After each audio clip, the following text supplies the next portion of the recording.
Nossa começar com o campeonato de 2023, mas 2024. Então nós uma surpresa grande para sobre nós há muito não mais jovem bem aqui do campeonato. Estamos muito de dia 5, dia 4, dia 3, dia 12, dia 1 ano. Então vai ter um desenvolvimento hopi tremendo. Nosso campeonato começa bom. Nós estamos em hopi time da dia 5, estamos muito bom dia 5 anos nem visa. Muito rei, muito honra. Nós estamos em dia 9, muito rei, muito honra. Sei que atleta não bom de 19, 18, 17, 15, assim aí. E nós temos também aqui nós temos a classe, sempre, nós temos a classe, caballeros, damas e caballeros. Normal nós temos também recreativo também em cada campeonato, anche não temos a parte, mas não tem campeonato. Mas aqui sim, nós guardamos para a Copa Ava. Copa Ava não é o campeonato back.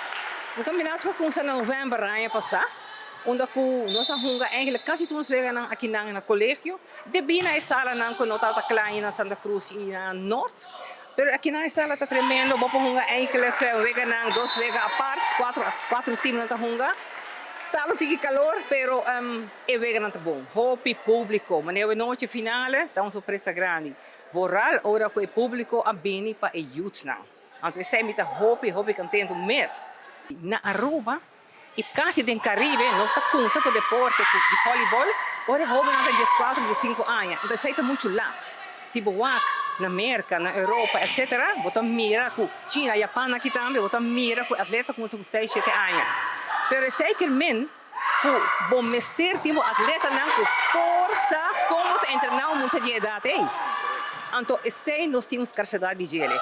Nós temos coaches que acabam o curso, com haci, pero a demanda está muito grande. Então, agora que nós precisamos trabalhar em você, nós não temos coach suficiente. E a mim mesma quero, chega uma época onde o voleibol a desenvolver mundialmente, onde não por knowledge. Para sobre como mestre como te entrar muito de 6 anos, como te entrar muito de 10, como te paquean, curso motorista, que eu vou fazer de que não, pero também como te haci para o deporte leuk. Dus die hopi vaardigheden não, que não mestre tem. Então sei tá pisa tique para nós agora aqui na. Dus dá-me chance agora aqui na para visa público de Aruba. Voleibol está sempre hopi grande. Se você tem interesse para voleibol, subir nosso website Aruba Volleyball Association.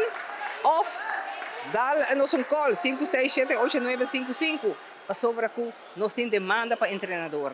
Demanda para treinador que quer começar e agora vou começar por fazer curso também. Então, ânimo, mas tetei, smack, mas tetei.